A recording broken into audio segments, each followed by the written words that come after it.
The topic that I have for today is a very important concept and close to our hearts. I'm going to talk about happiness. When I utter the word happy, what does it mean? What can you visualize? I'm sure each of you has a different version of what happiness means. Hey Google, are you happy? I'm happy as Larry. In my opinion, happiness cannot be described in words. All of us love being happy, but are we really happy? We keep living our lives without knowing what we actually want in life. Before I touch upon this topic, let's take a look at what some great visionaries have to say about the concept of happiness. Happiness is not something ready-made. It comes from your own actions, said Dalai Lama. Happiness is when what you think, what you say and what you do are in harmony, said Mahatma Gandhi.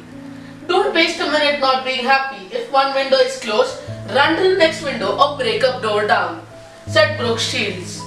The only thing that will make you happy is being happy with who you are and not who people think you are, said Goldie Hawn. I'm sure all of us are inspired by looking at these quotes. We keep running the marathon of life in search of happiness. But what exactly is this happiness? The million-dollar question, are we really happy, keeps on haunting us. The image, very interesting, isn't it? We need to ask ourselves, are we wearing a false mask of happiness without being happy? Let's find out. Join me on this adventure to unveil the truths about happiness. Let's start from the beginning. As a child, we start with an empty canvas and keep painting the colors, some by ourselves, some by our parents and the rest by our peers. We are relatively tension-free, get pampered by our parents, and the moment we shed a tear, we are given what we wanted. This is undoubtedly the most beautiful phase of life. Even being bound by strict vocabulary, we are happy from within. But this phase does not last very long. With a blink of an eye, we are into teenage. Most of us being millennials can easily relate to this phase. Teenage is the time when the real race begins. The marathon of life switches to the next gear. We get exposed to peer pressure, knowingly or unknowingly. We also begin to dream big and aspire for a successful career ahead. During this, we indulge into competition, healthy or unhealthy. When I say the word unhealthy, all of us know what I mean. We try to emerge victorious in these competitions to crawl closer to our dreams. But the competitions don't end here. When we enter adulthood, the competitions continue. Happiness for adults includes a happy family, lavish vacation, secure job, prominent position at work, and most importantly, money. During this, we get stuck in a phenomenon called work-life balance. 24 hours a day seems so less for us. But what do these dreams mean for us? Are they guidelines for attaining happiness, or are they pushing us into the mad rat race of life? Most of us sooner or later understand that money and power is not happiness. But it's often too late to rewind the time machine and restart the journey. This picture speaks a million words. This is the story of our lives. Time and tide waits for none. From our journey from cradle to grave, have we attained happiness? What do we do? Where do we go from here? Is it too late?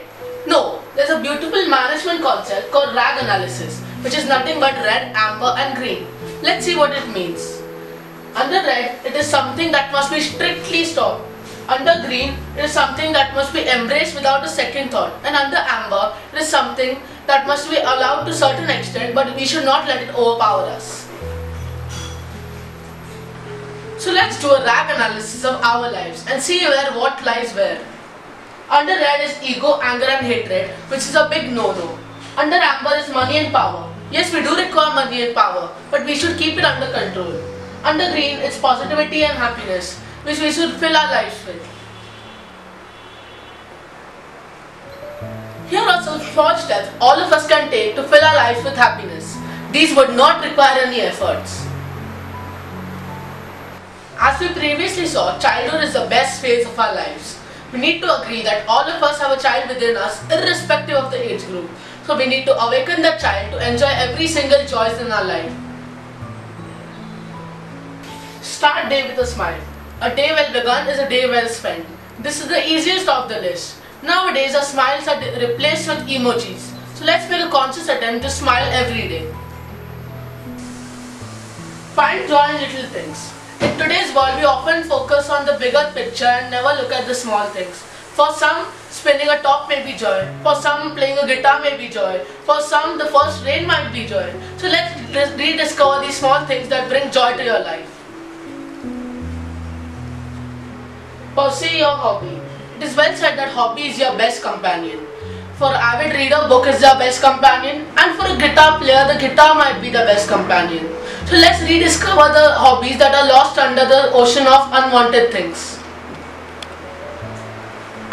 In today's world, our physical communication with our family and friends are replaced by virtual emojis. When was the last time you communicated with your friends? So it's time to revive those lost communications.